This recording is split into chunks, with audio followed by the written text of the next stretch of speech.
ओम नमो भगवते वासुदेवाय। ओम नमः शिवाय। ओम श्री गणेशाय नमः।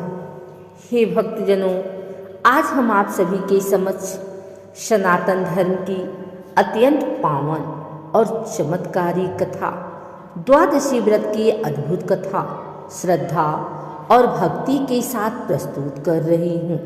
यह कथा केवल सुनने की नहीं, जीवन को बदल देने वाली कथा है। जो भक्त श्रद्धा से इस कथा को सुनता है, ध्यानपूर्वक इसका मनन करता है और द्वादशी का सम्मान करता है, उसके जीवन से रोग, कष्ट, दरिद्रता, भय और पाप सदैव के लिए समाप्त हो जाते हैं।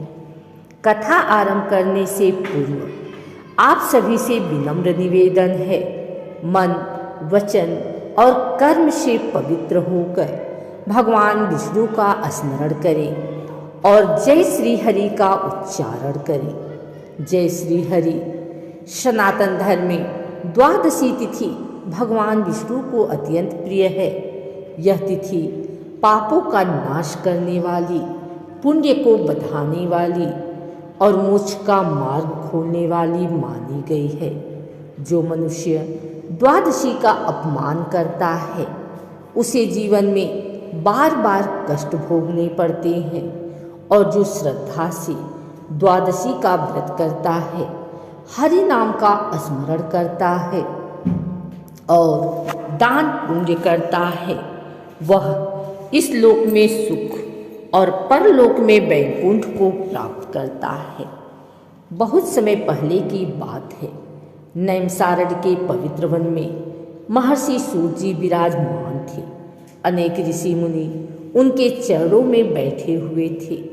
तभी शौनक ऋषि ने प्रश्न किया, हे सूत जी, कृपा करके हमें यह बताइए कि द्वादशी व्रत का वास्तविक महत्व क्या है और यह व्रत मनुष्य को कैसे दुखों से मुक्त करता है।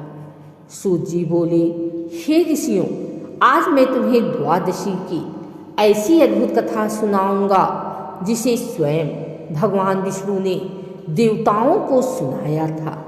यह कथा सुनने मात्र से मनुष्य का जीवन पवित्र हो जाता है। प्राचीन काल में हरिपाल नाम का एक धर्मपरायण राजा था।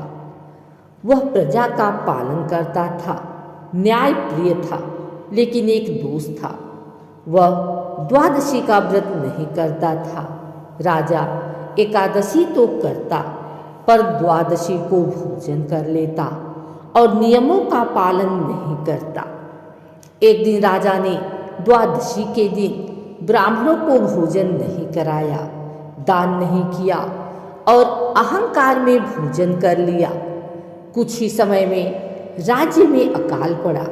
राजा गंभीर रोग से ग्रसित हो गया। सुख शांति नष्ट हो गई। राजा घबरा गया। राजा ने महर्षि वशिष्ठ को बुलाया।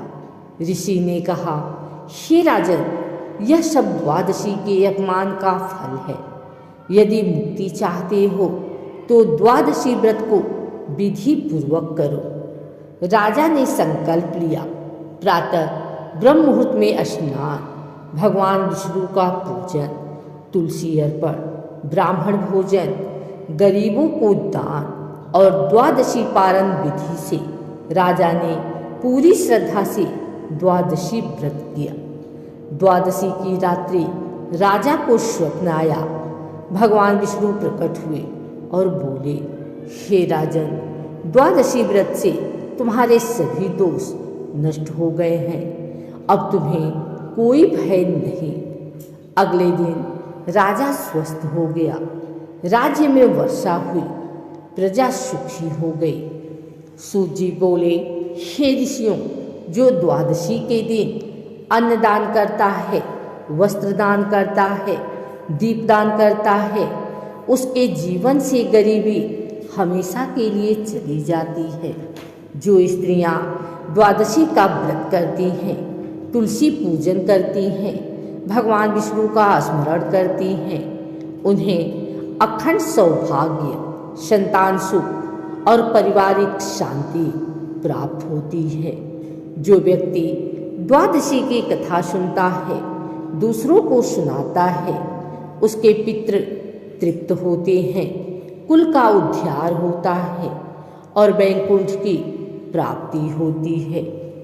द्वादशी तिथि केवल उपवास नहीं बल्कि संयम और श्रद्धा का पर्व है।